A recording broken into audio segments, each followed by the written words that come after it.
Once again, we are looking at the potential for severe weather. Meteorologist Jeff Jamison joining us now with a look at the forecast and the very latest details. Jeff? Yeah, this is an afternoon and evening to pay very closely attention to the weather, especially if you have loved ones that are going to be heading home in the next few hours from work. You want to give them a heads up and make sure they have the CBS DFW weather app ready to go. We are looking at thunderstorms that have already formed northeast of the Dallas-Fort Worth Metroplex. These are not severe, but they're strong.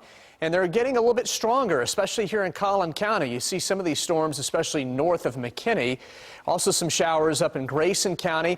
A closer look at Collin County. You can see these storms from near McKinney, right along 380, New Hope, Princeton, over toward Farmersville. The storms are moving to the northeast pretty quickly. This is the strongest storm right now between the town of Weston and Melissa. It's moving over toward Anna and the Highway 5 corridor here in northern Collin County. This one could be producing some very small hail in the next several minutes. And then this is weakened up here in Grayson County, but still some generous rains along 289 from Gunter up near Sherman over the next few minutes. Almost all of North Texas is under a tornado watch until midnight tonight. That means some of the storms that form later today, later this evening, could turn severe, and certainly some of them could produce tornadoes. Not every single one will. The main threats are going to be not only for possible isolated tornadoes, but also quarter to golf ball sized hail, 60 to 70 mile an hour wind gusts, and some of the stronger storms as well.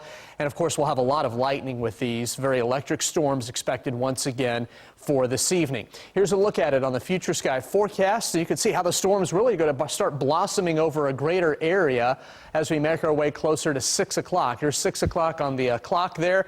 And then storms will continue to generally form and then move south and east of the Dallas-Fort Worth area. The deeper into the evening we go. Here's 8 o'clock. And then by 10 o'clock tonight, could have some storms linger in or near the Metroplex before this all comes to an end closer to midnight tonight as storms push off to the east. Again, the tornado watch is in effect until midnight. A look outside from Fort Worth, and you can see some of these clouds are trying to get a bit taller.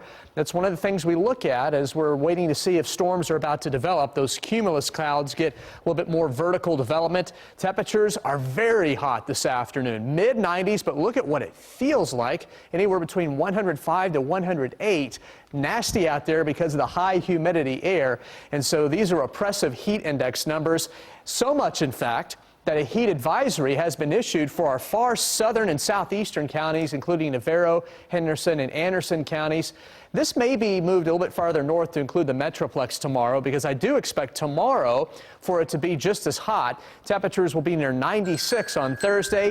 The storms this evening, tomorrow, much fewer in the way of storms, maybe a couple southwest of the Dallas-Fort Worth area. In fact, tomorrow, Friday, and Saturday, I'm not expecting a great deal of thunderstorms in the area. A very small rain chance, but continued hot in the 90s into the weekend. Then our rain chances are going to pick back up again with a possibility of some strong storms Sunday and Monday.